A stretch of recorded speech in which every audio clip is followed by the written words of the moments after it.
On a souvent l'impression que le judaïsme, le christianisme et l'islam, c'est un peu comme une grande famille de religions, hein? Eh bien, il y a un texte assez radical écrit à la toute fin de sa vie par le penseur français Jacques Ellul qui vient complètement brasser cette carte-là. Alors aujourd'hui, on plonge dans son analyse pour voir ce qu'il en est. Bon, pour bien suivre son raisonnement, voici le plan de match. On va commencer par l'idée générale, celle que tout le monde connaît.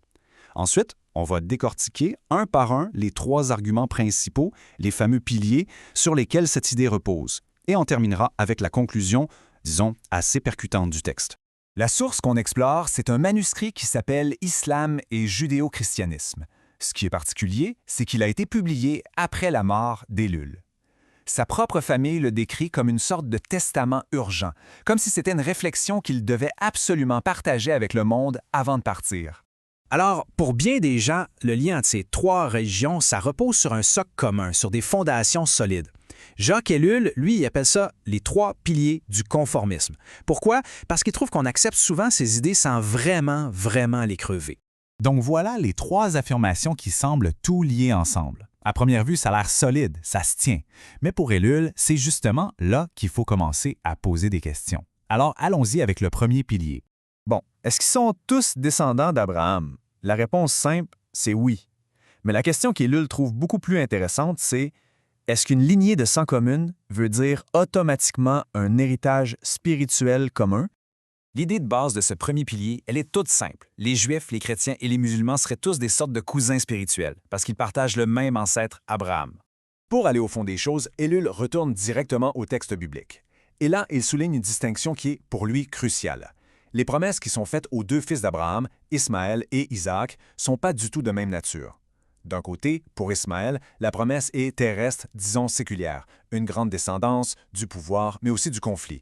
De l'autre côté, pour Isaac, la promesse est spirituelle et universelle, une alliance avec Dieu, une bénédiction pour l'humanité entière. Donc pour Ellul, l'héritage n'est tout simplement pas le même. Et ça, c'est fondamental.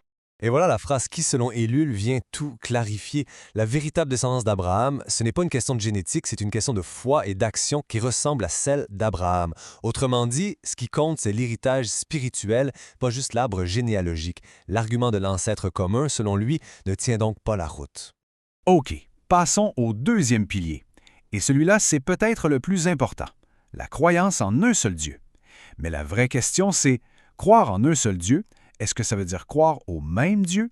C'est vraiment ça, la question centrale. C'est facile de dire « on est tous monothéistes » et de penser que ça règle tout. Mais pour Ellul, c'est justement là que la vraie discussion commence. Et c'est là que l'approche d'Ellul devient vraiment intéressante. Il propose de changer la question. Au lieu de se demander si on croit en un absolu, en quelque chose de transcendant, la réponse serait oui. Il demande « mais qui est cet absolu ?» Et c'est à partir de cette question-là que les chemins se séparent complètement. Ce tableau, ça résume bien les différences fondamentales qu'il souligne. D'un côté, on a un Dieu qui se définit par la relation, qui entre dans l'histoire des hommes au point de devenir l'un d'eux. C'est un Dieu qui cherche une relation d'amour. De l'autre côté, on a un Dieu qui est absolument autre, séparé, un maître dont la principale demande est la soumission. L'idée même que Dieu puisse s'incarner est vue comme un blasphème. La révélation aussi est différente. Une personne vivante d'un côté, un livre parfait de l'autre. Juste pour clarifier un point qui est souvent mal compris, et Ellul insiste là-dessus en s'inspirant d'autres théologiens, la Trinité, ce n'est pas 1 plus 1 plus 1 égale 3. Ça ne contredit pas le monothéisme, c'est une façon de décrire un Dieu qui, même en lui-même, est relation. Un Dieu qui n'est pas solitude, mais communion. On arrive au troisième et dernier pilier, la fameuse expression « religion du livre ».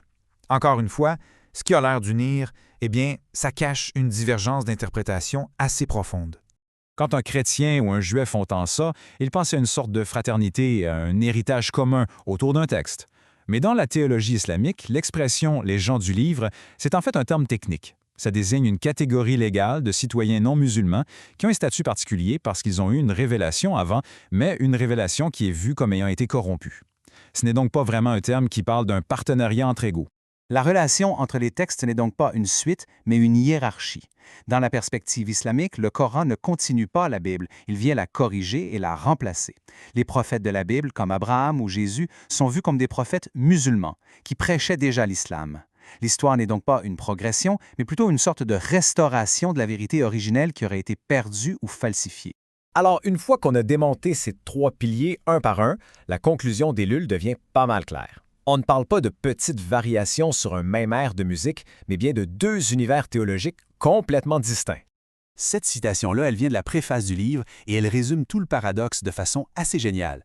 C'est justement le fait de croire à un Dieu unique qui crée la séparation, parce que la définition de qui est ce Dieu est radicalement, fondamentalement différente. Le point central de toute l'analyse d'Ellul, c'est ça.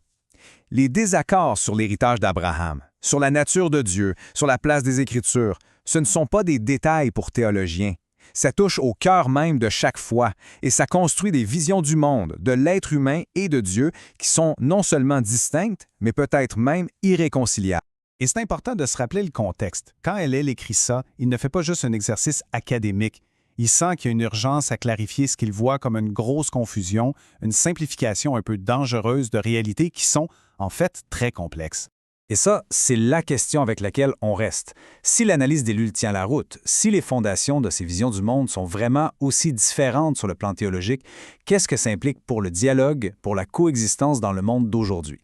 Loin de fermer la discussion, cette analyse radicale ne fait que l'ouvrir sur des questions encore plus grandes.